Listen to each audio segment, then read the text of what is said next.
Hello, ladies and gentlemen, welcome to episode 330 of the Drunk Destroyers podcast. I'm your host, as always, I'm Tyler, and joining me with the man, the myth, the legend himself, Sir Colonel Gables. What's up, buddy? Just clanging and banging, Tyler. Just clanging You son and of a banging. bitch. You son of a bitch. You took my line. Oh, man, I just started thinking about that phrase or something, and I was just thinking, it's like, what's a good thing to say in the introduction this week? Because I normally just go forth and I ramble and shit. So it's like, oh, that's a good phrase. Like, all of a sudden, the first thing that pops in my head, hey, and I'm just clanging and banging. You son of a bitch. I can't have anything. You take it all from me. Oh, man, but I'm doing pretty good right now. Just laying in bed, just relaxing, recording the podcast, thinking about what game I'm going to be playing next after Mario Maker 2. Nice. Yeah. Nice. I'm going to jump back into Metro Exodus. But that's awesome. Awesome. Yeah. Laying in bed sounds nice right now. So how you doing, Tyler? I'm doing all right. It's been a long week, you know. Started doing it's good and bad. I have to work 11-hour days now at work, but we get Fridays off. We just do four days a week. So got to today's Friday, by the way. So that was nice. Getting today off, you know, got me time to kind of relax, get to sleep in a little bit, watch a couple episodes of Stranger Things.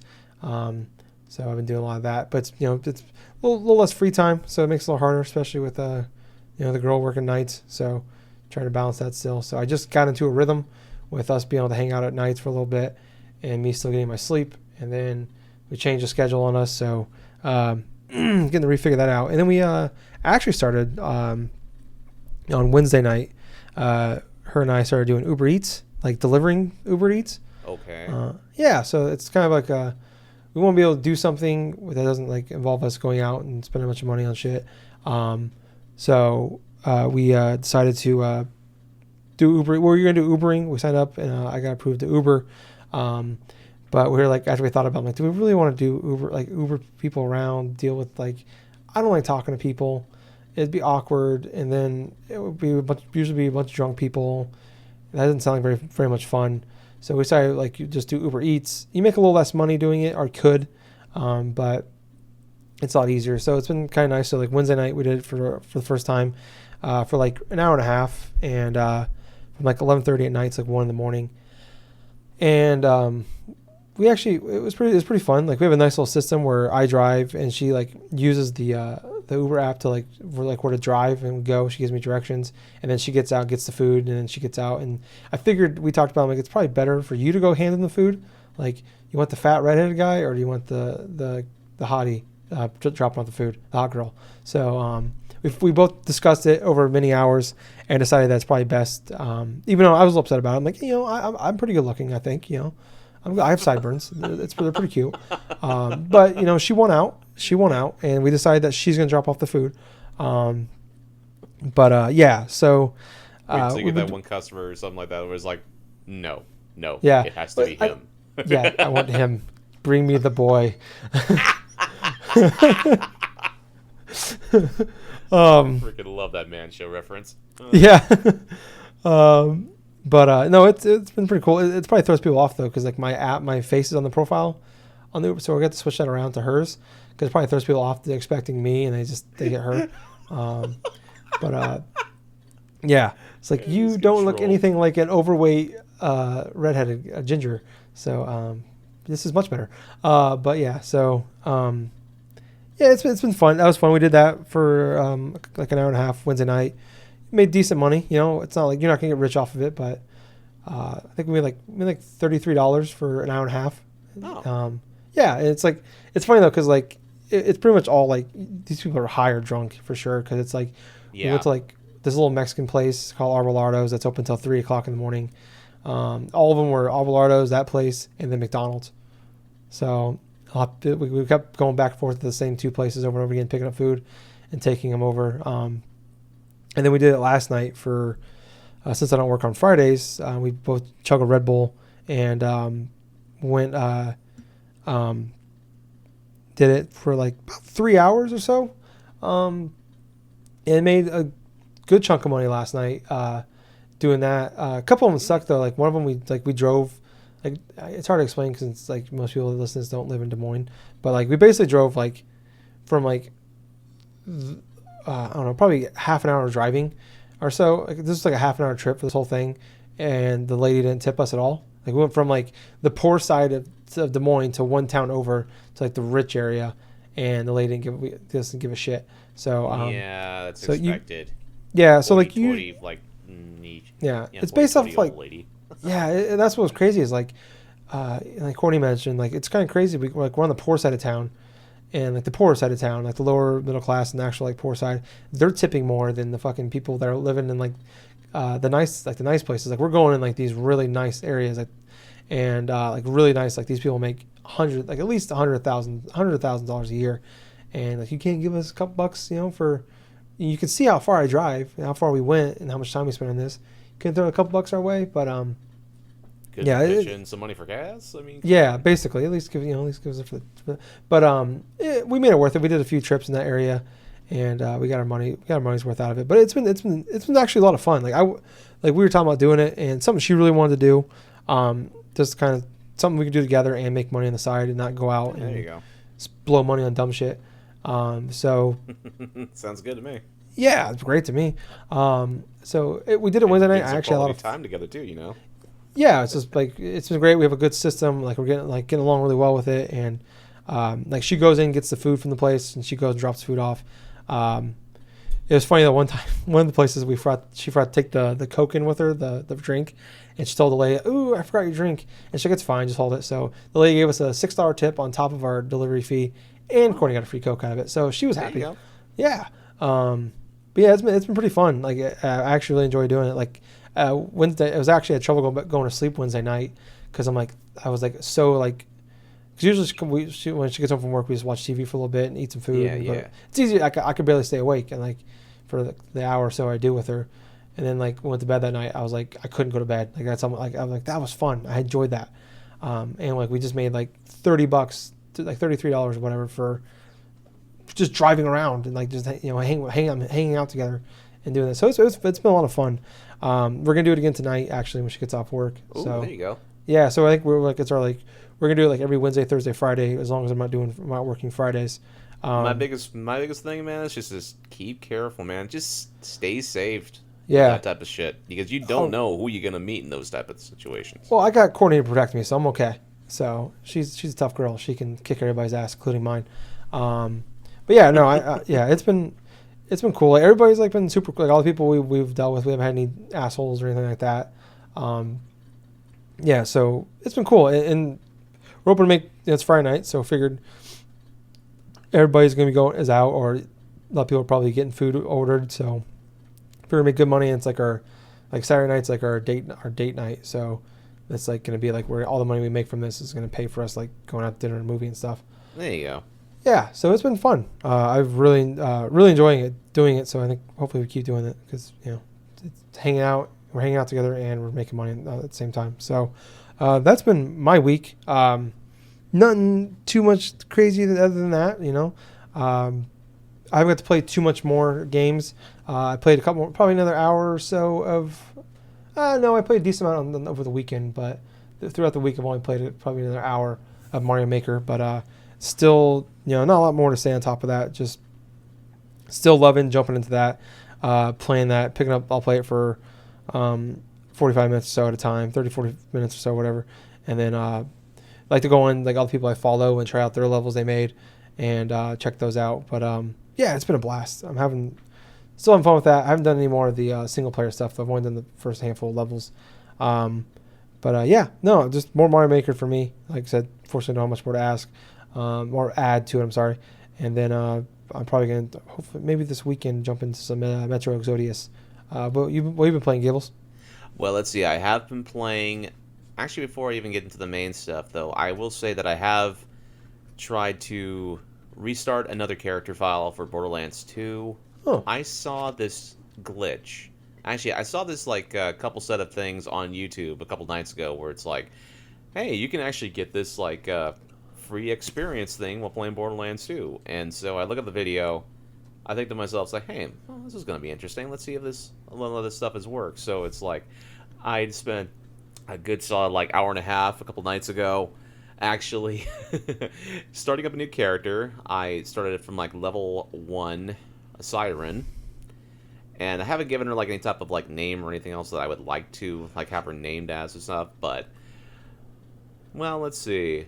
She specializes. Well, the siren kind of specializes in sort of like this phase lock thing, where it's like you freeze enemies in midair, then you can just like either shoot them or like throw grenades at them or whatsoever.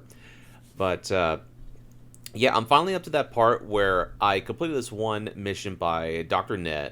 Zed, actually Dr. Ned, sorry, Dr. Zed, where you have to defeat this guy by the name of Doc Mercy, right? So if you go through and repeatedly, grind killing Doc Mercy and stuff, he'll eventually drop this little, not rifle, but this pistol called like an affinity pistol or something. Mm-hmm. So basically, it does not run out of ammo whatsoever. So even though it's going to be like at a low level starting, you can use that weapon in combination of using some sort of glitch where Marcus's gun shop is to go all the way around and into the back where you have his bandit dummies or something like that are strapped to the thing that you have to shoot and stuff. So the trick is you have to have Doc Mercy's Infinity Pistol, and you have to select Marcus's like early mission and stuff where you have to try out these little elemental weapons and stuff. So this is very early on in the game. This is at least the first couple hours inside the game before you get access to these missions. So basically what you have to do in order to implement this type of like infinite XP glitch, quintessentially, is you have to select Marcus's mission. You have to next go and find a specific place and stuff where you have to glitch to the back, and it gives you access to the back where you can actually get behind where like the testing dummy and stuff is at. You can actually jump on top of him and stuff, equip like the affinity rifle, and you just point down, just hold down the R2, hold down the trigger button, and quintessentially what you can do is you can grind XP that way. Quintessentially what you can do is like something called like rubber banding, where you can actually rubber band your controller and basically set it down and stuff and just leave the room or do whatever and stuff. In return, you should automatically just start getting your level ups and stuff, because that dummy apparently levels up like alongside with you. And so what initially started out as sort of like okay, this is just going to be one of those bullshit sort of videos. All of a sudden I look at the step by steps and I'm watching how he does. It's like, wow, that's actually pretty useful. So I am going to try that method pretty soon. But yeah, so far I'm really loving just that whole opening sequence of Borderlands 2. I mean, I'm not doing any of the other like side mission stuff until I actually go through and complete what I want to do with it. It's kind of like my playthroughs of like Fallout 3 back in the day, where it's like I initially wanted to do the Operation Anchorage DLC first among like all else, because I want to get that power armor and stuff, so I don't have to contend with having to script and scrave and stuff and try to find decent enough armor along the way, so I don't have like issues with battling against enemies or other types of monsters and stuff. But other than that, I played some more of Super Mario Maker 2. I'm glad to say that I have been still chugging along with the single player content.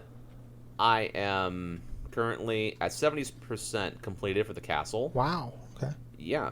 Actually, I was rather surprised how quickly that came by, because I have constructed the main tower, the central tower and stuff of Peach's Castle, and then the left wing, and now I'm working on the right wing.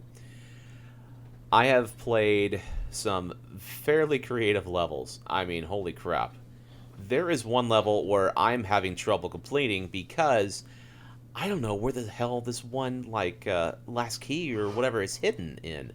And man, this level is designed so well that I am starting to have, like, issues just trying to find, like, one of my new places. Like, okay, where the hell is this thing? It's like, is it hidden, like, in this block over here? It's like, no. Is it hidden in this exact room? It's like, a lot of these level designs and difficulty rankings for each of these levels, I mean, they're very well like rated, because some of the best levels I've played so far in the single player of Super Mario Maker 2 are the ones that have like some of the most creative types of solutions.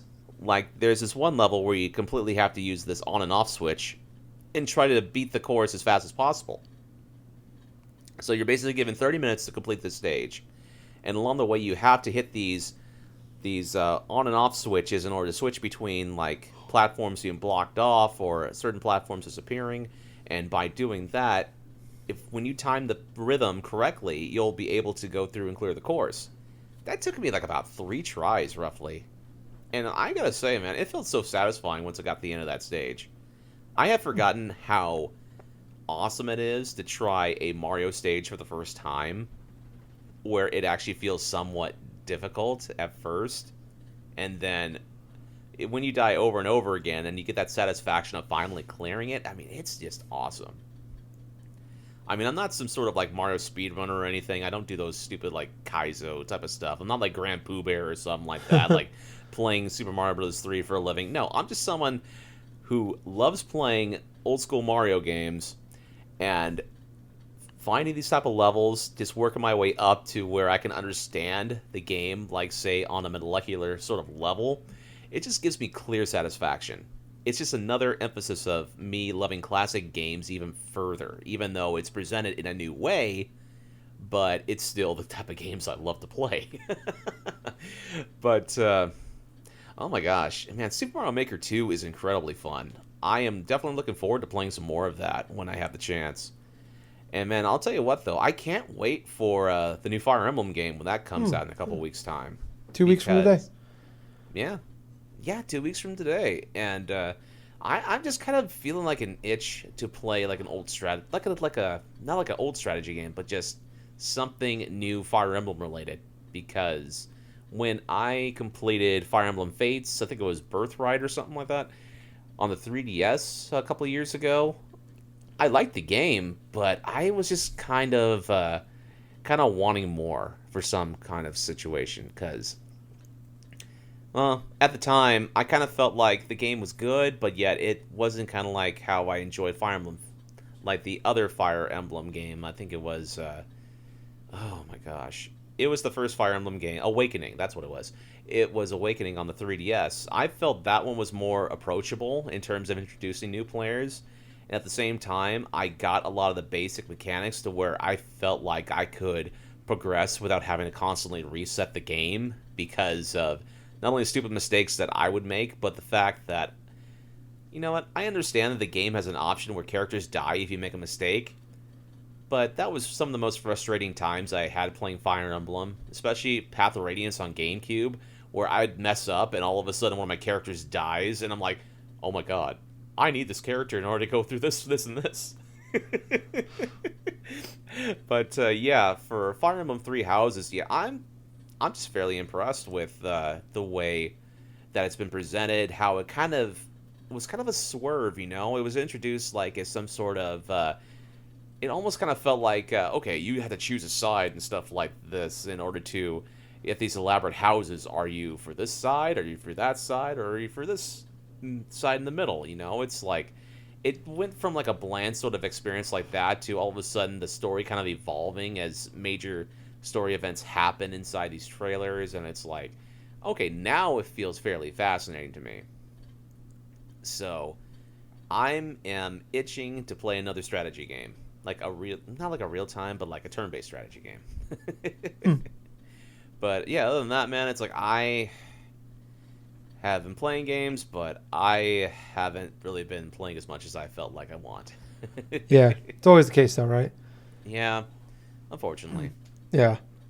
That's cool though. Yeah, it's been, it's kind of a little bit, it's kind of a good time though, like, cause we got Mario Maker, but we got you got a couple weeks till the next thing comes out. Well, actually, Wolfenstein comes out on the same day as Fire Emblem, so I'm getting That's Wolfenstein very for true. sure. So. And to be perfectly honest with you, man, I feel like I got all sorts of games coming out on Switch from this month into the rest of the year that I could potentially just buy and play and fucking enjoy, and that is fantastic to me.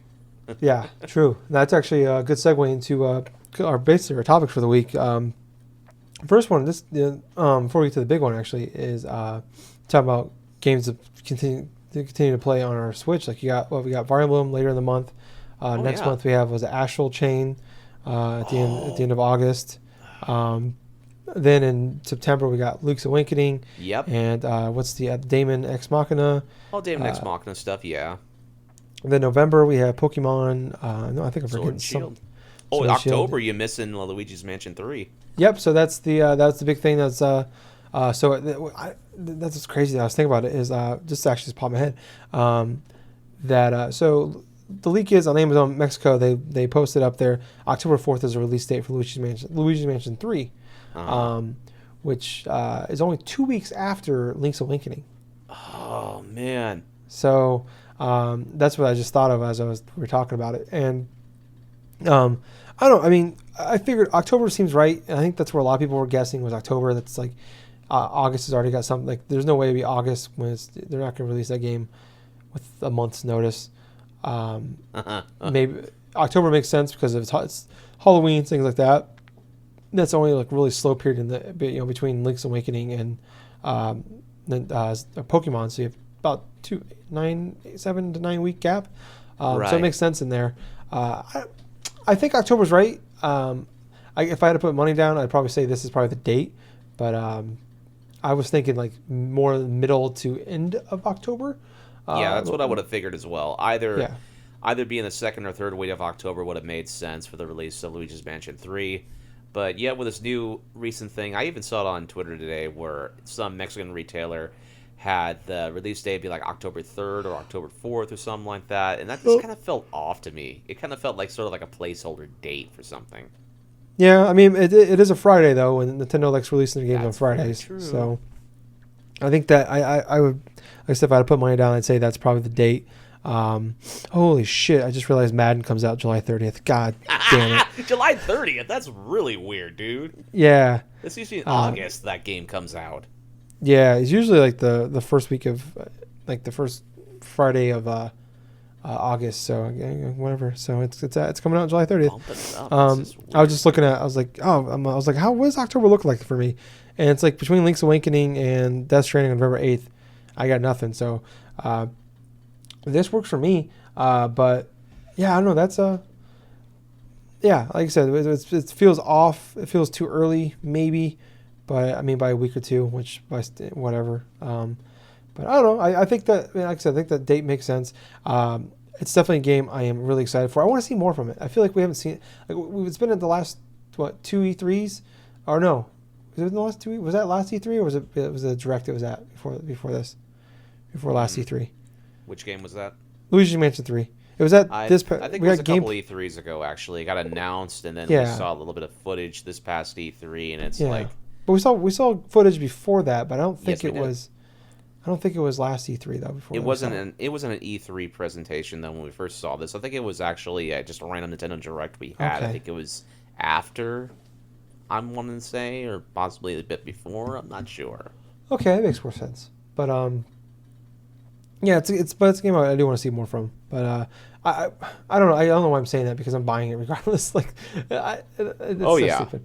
Like I'm gonna buy this game, and like honestly, actually, probably I'm showing something and something really stupid would be the only. It'd be worse than to show me more stuff. I know we'll see more, but yeah, I don't know. Like I said, I think for both of us, I guess makes sense. We're both probably gonna pick it up right away when it comes out. So yeah, I'm excited for it, and it just I don't know, waiting for a release date.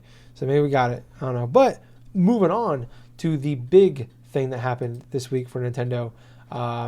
So this is something that's been talked about since last E3. There was rumors they were going to reveal it, and then there was rumors they were going to reveal it at this E3. And Nintendo's like, we're not talking about a new Switch at all. And this past was it Tuesday? Wednesday. They revealed what they're calling Switch Lite, like the DS Lite. Comes out September 20th. It's $200. It has 3 different colors: yellow, gray, and turquoise. The screen is 5.5 inches, where the regular Switch is 6.2 inches. It's lighter. I believe it's thinner too.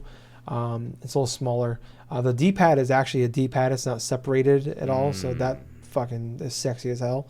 The battery life is improved. It went from 2.5 to 6.5 hours to a solid 3 to 7 hours. So enjoy the extra half an hour.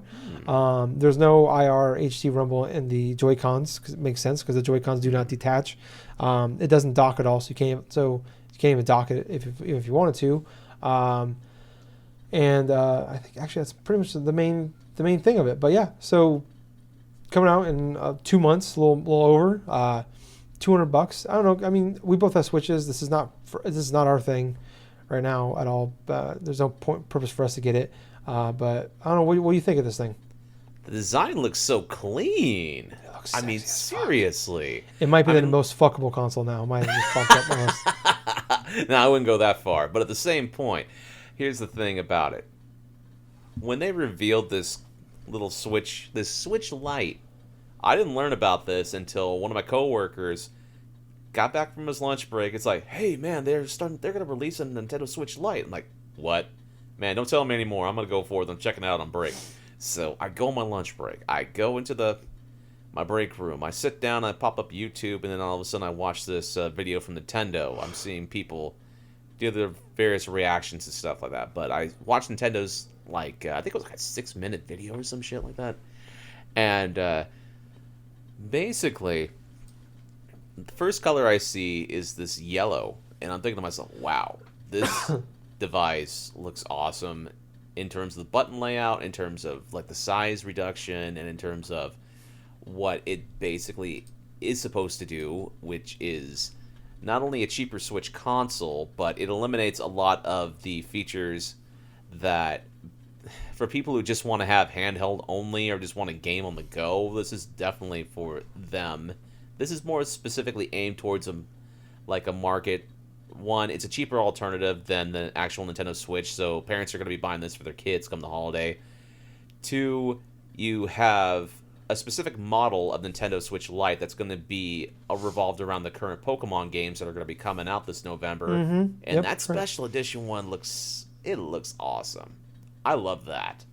With the whole various light blue and the pink colored buttons and all this other stuff.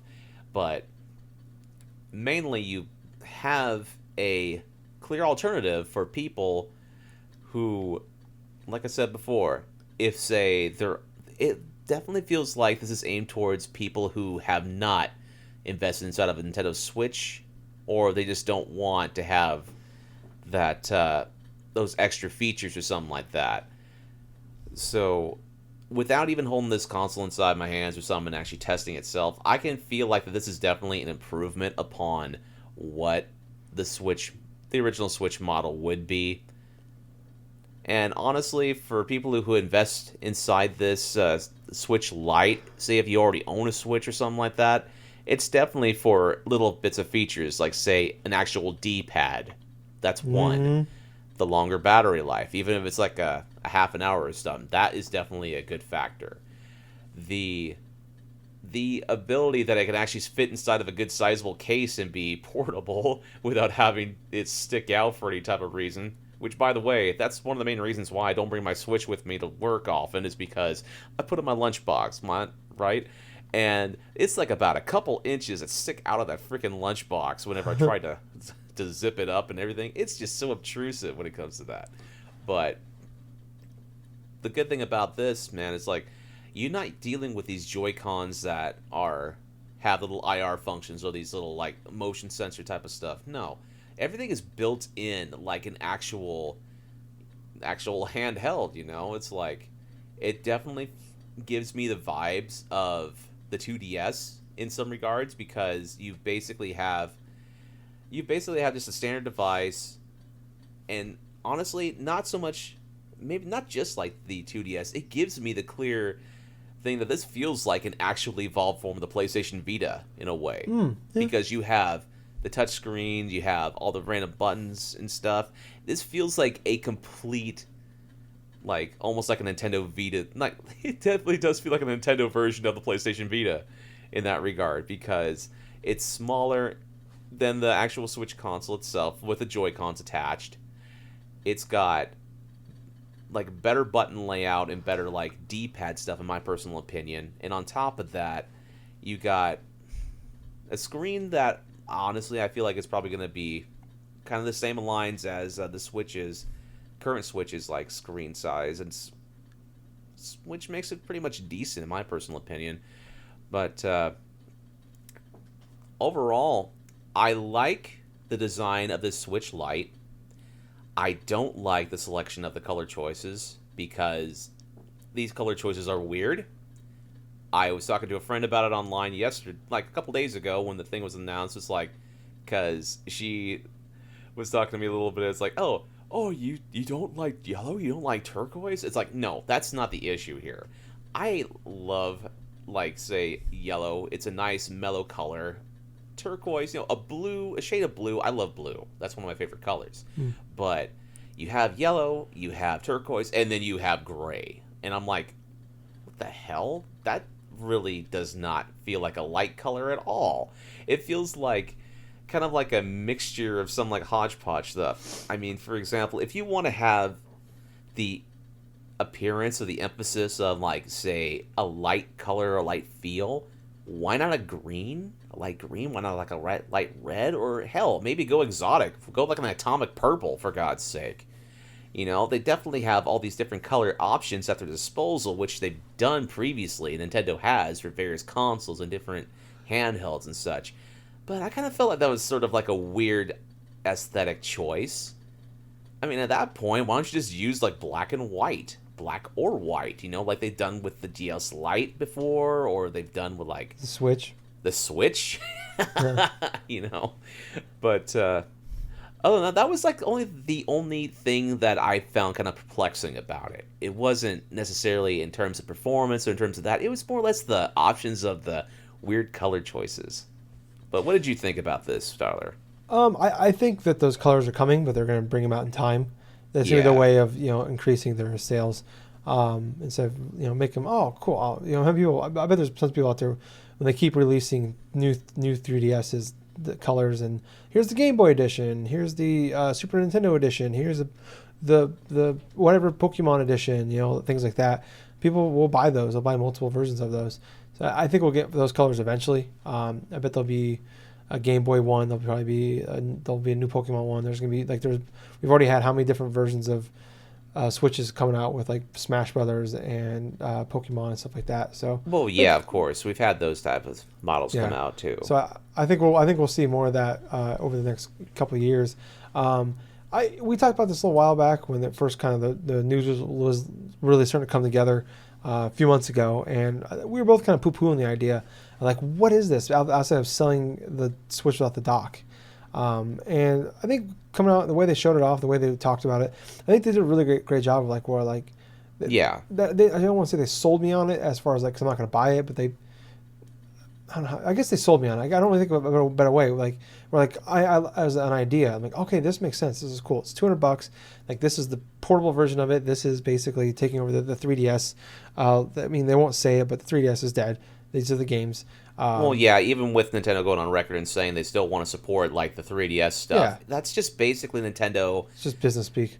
It's just business speak, roughly, Yeah. because it's saying to the customer base in and of itself, it's like, hey, here's a cheap alternative or something for you to invest in one of our products and stuff. And also it satisfies their stockholders and stuff, where it's like, yeah, the 3DS, it's not going away anytime soon. Wink, wink, nod, nod. Yeah.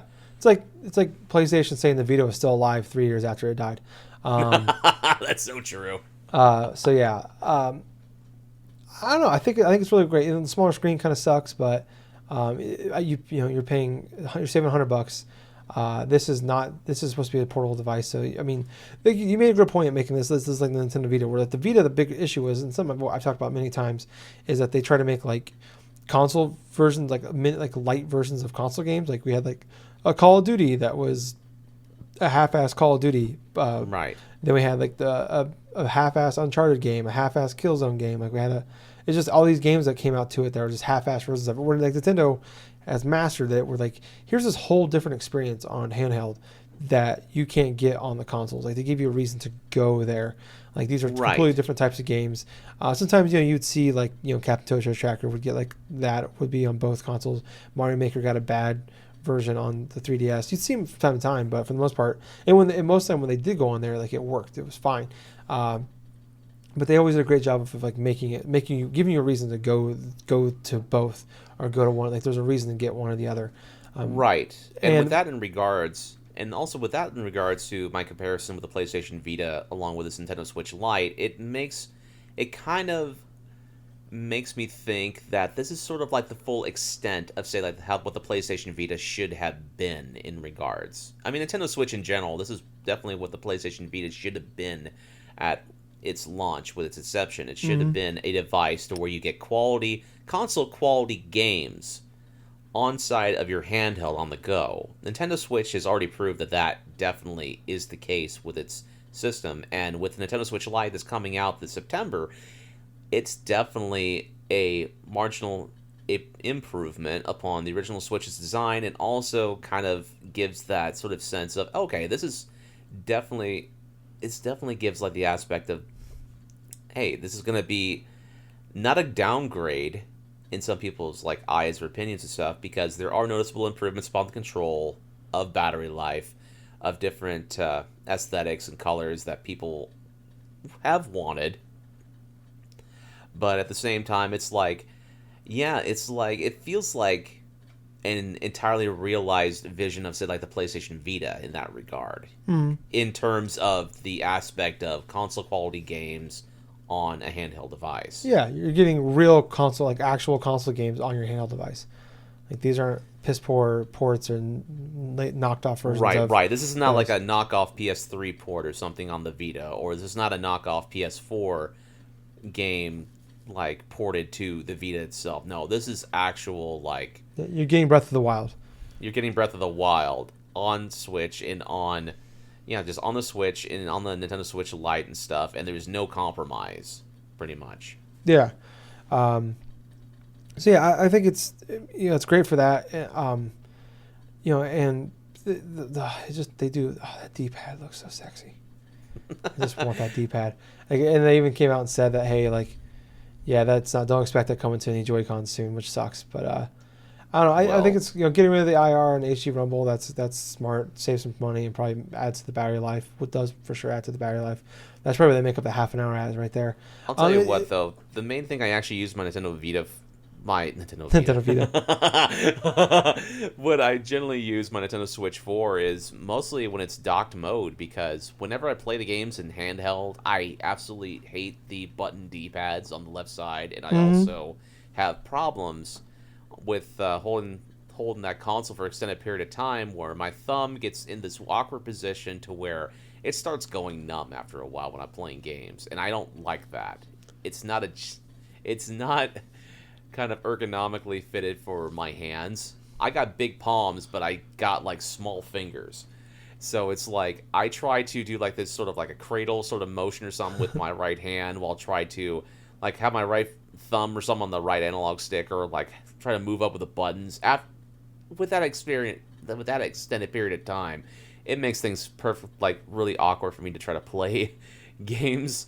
There's like maybe one or two times when I'm playing Super Mario Maker 2 where my thumb was starting to go numb. I'm like, oh, no. I'm putting this back in the dock.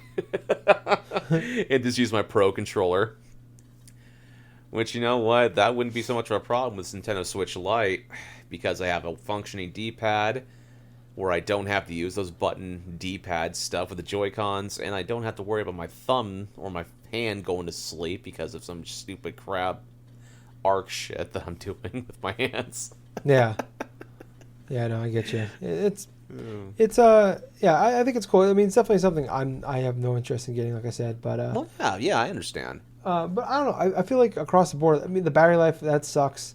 I remember like when the first 3DS came out, that the battery life of that thing was awful as well. Oh, you don't have to tell me. I mean, hell, that thing lasted for about a good solid, I think it was like 4 hours, but it was not as bad as, say, the PSP back in the day, where it's like that system, when you're playing a game, it would barely last for like about 2 to 3 hours or some shit, unless you actually had the adapter with you and stuff. But, oh man, playing games on that device, that UMD drive sucked the life out of that system. Yeah. Quite literally. I mean, nowadays, like, there's so many, like, I've seen so many people that, like, that, if you have this thing and you do travel enough with it, like I see enough people like going out and traveling or doing things like that carry like little power bricks with them, like you can plug into your phone into or whatever. So I feel like if that's something that you're gonna be doing this enough, you're gonna have that with you. But I think other than that, for the most part, I think people will be fine. I don't know. I just feel everything about this is pretty much perfect for like what it is. Like this is they marketed it well. The video was really well done. I mean, they're always cheesy, just like the original Switch video was cheesy and corny. Like no one's ever gonna go to a party on a rooftop and pull out their Switch and play Mario Kart. Never in the history of gaming in lifetime is ever gonna happen. But I don't know. I thought everything they showed off was really really well done. I was shocked because I was felt as somebody. I felt, a few months ago, I'm like, I was poo-pooing this whole idea. I'm like, this is dumb. Like, there's no good way to make this. And coming off, they showed it off, and it was like, touche. Like, that you eat my words in this one. Like, the entire time. Audience. Yeah, the entire time I was watching this, I'm like, fuck. I got to apologize for this. Because I was just thinking about everything I was saying a couple months ago. But, I don't know. Yeah, I like it. Like I said, I like it a lot. And I think this thing is going to be huge. Especially with the Pokemon one coming out, like this is definitely like. Yep. So I was listening to a podcast. Someone made the point of like the 3DS Lite. Or was it the 3DS? What was the 3DS Lite when that came out? That came out right before Pokemon X and Y came out. Like, the new 3DS XL. That's exactly. Yeah, the XL. Yep. Yeah. When that came out, that was like a month before the Pokemon came out, and this is 6 weeks before, 2 months before that, and then they're going to also have a Pokemon version coming out, and right before the Pokemon games come out. So right, and that game would not work like to its full extent unless you actually had a new 3DS XL. Yeah, so I mean that's what got me to buy the 3DS. Bought me into the system was, oh shit, there's this XL coming out finally.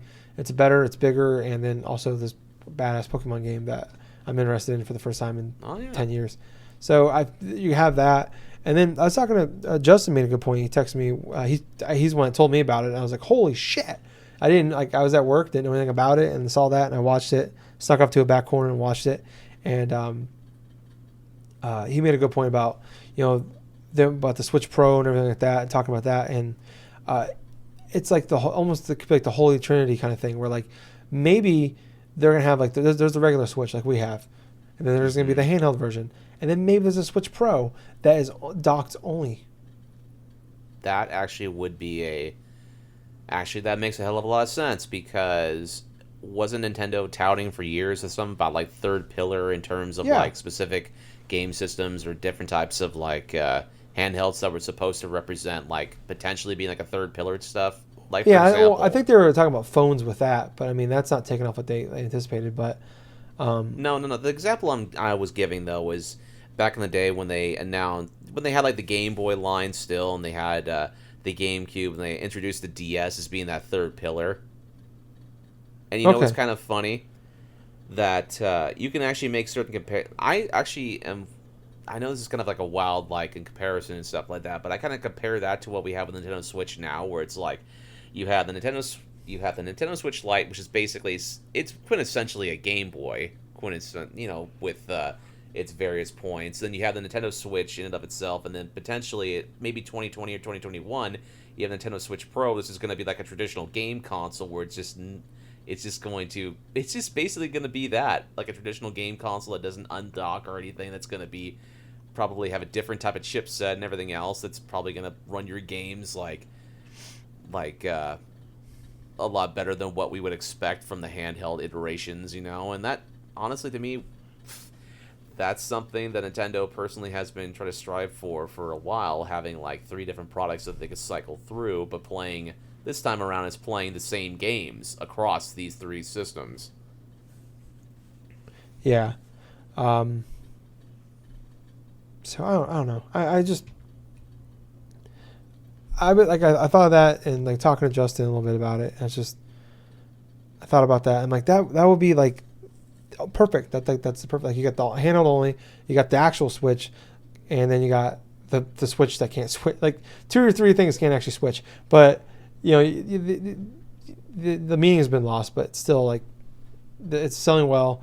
The Pro get more time, especially with the new consoles coming out. Like I can see, that happening in I don't know, maybe I don't want to say next year. I think that'd be a bad time with Xbox and PS5 coming out. But maybe March 2021. Possibly. The Switch You Pro never comes know. out. Yeah, like whatever it's gonna be called. But I don't know. I just it'd be perfect because like maybe they do like maybe the Switch Lite goes to 150, then the Switch is 250, then for 350 you have the Switch Pro, or maybe 100, 250, 300 or something like that. Like they're gonna drop the price of the regular Switch and then sell that $300 item. I don't know. I think, but they gotta be careful too with the way they market these things as well because I mean there's games if well sticking with just the Lite there is like Mario Party you can't actually play on. I don't think you can actually play on this thing without because you have to use the Joy Cons for it. And maybe you, Right. I think maybe you might be able to play it if you bought extra Joy Cons. But I mean, who wants to play on the tiny ass screen? And then 1-2 switch, you can't play at all on it.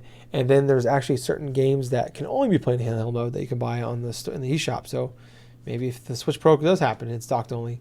You can't play it. You know, you can't play those games. So there's gonna be ways they're gonna be careful with marketing it. Kind of like how they've done a decent job. Where like when the new 3DS came out, the new 3DS XL came out, there was games that only worked on the new 3DS. Yes, And then there including was certain like virtual console games that couldn't work on the other models, but they could on the new 3DS XL. yeah. So I mean they've done this enough where they split the marketplace enough that they could probably get around this. Oh, yeah. It should be, and I doubt they're gonna have like Switch Pro only games, regular Switch games, Switch Lite only games. But I like as far as like full on titles. But I don't know. Like I said, I still really like this idea. Not my bag, but I feel like this thing is gonna take off, and it's really gonna be the.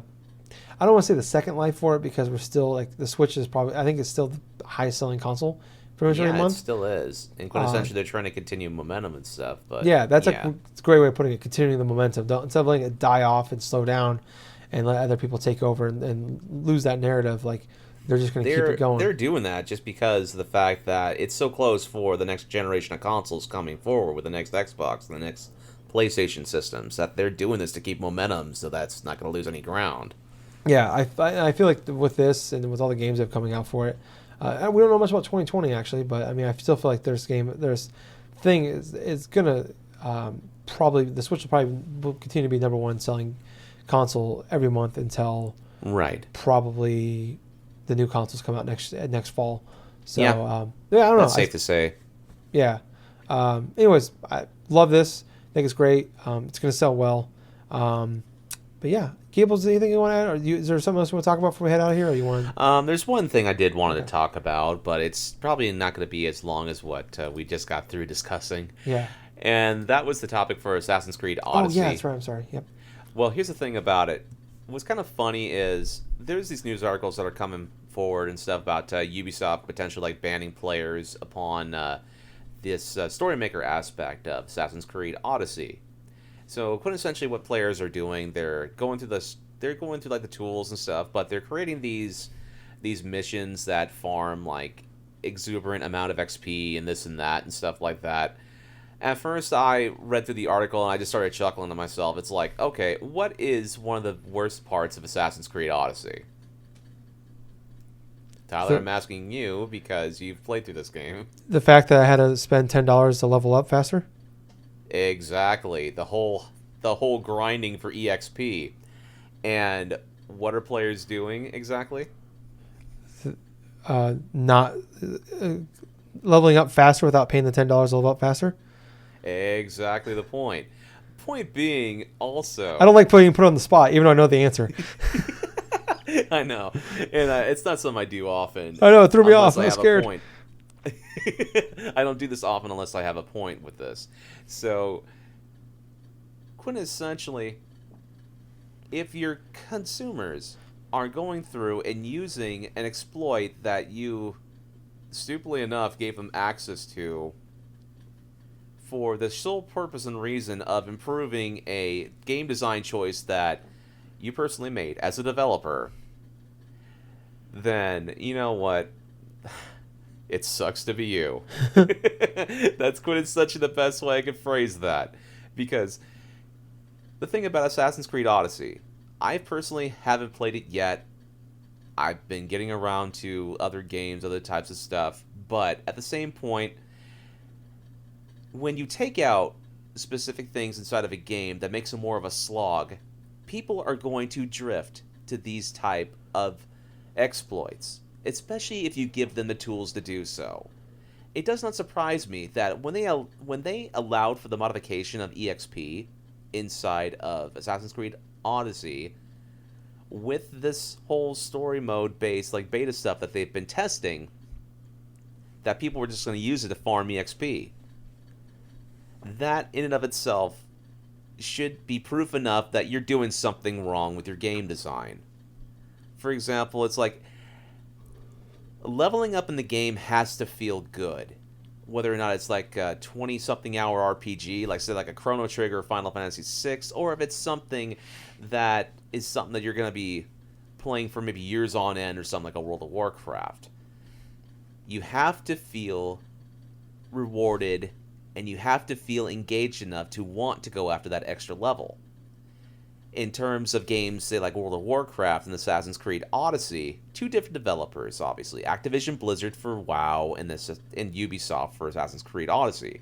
What these companies do wrong is they put these grinding mechanics behind paywalls in terms of if you want to go through the experience faster. They have enemies that level up alongside you, which regardless of whether you level up or not, they still have a set progression stuff to where you don't feel like you're powerful enough in order to get some sort of satisfaction in actual leveling up. As a matter of fact, the opposite tends to happen.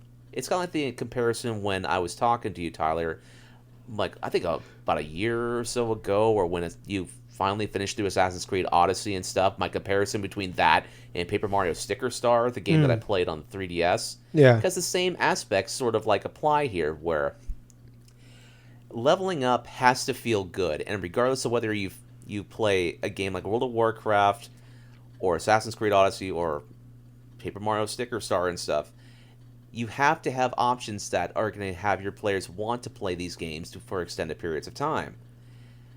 The bad part about Assassin's Creed Odyssey is having this game, having you level up, feel like such a grind that people are pretty much compelled to go out and exploit it, their EXP gains and stuff, in order to further enjoy their experience.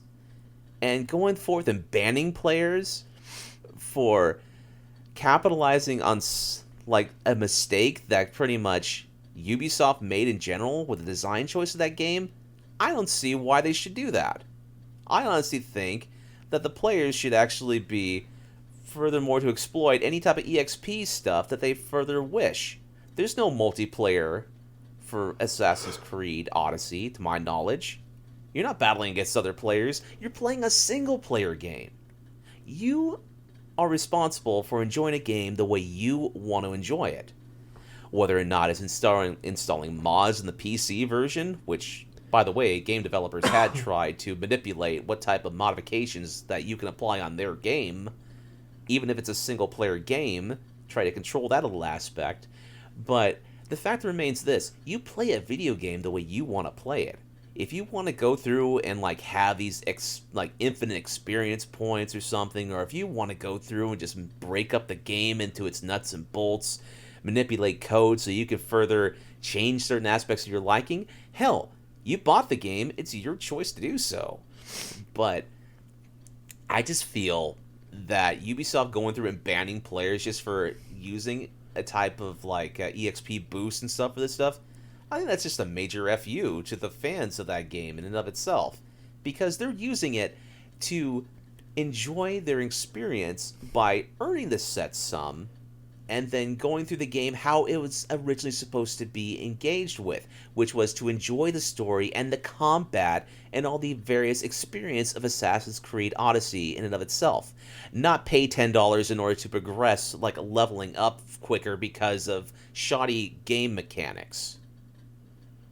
So yeah, that's pretty much my thought upon that. Oh, good. I'm with you 100%. I feel like, especially if this was like an online game, even if this was like an online game, like you're not cheating, you're exploiting. I mean, it's cheap, yeah. If it was online, it's kind of a cheap tactic. But right, this being a single player only game, You're not hurting anybody else. The only game you're affecting is your own. It's bullshit. It's stupid to ban people. Patch it in, fix it, and then move on from there. Exactly. I talked about even at the time. Like, I love this game, and I'm happy. I don't regret spending the $10 to get double my XP and everything.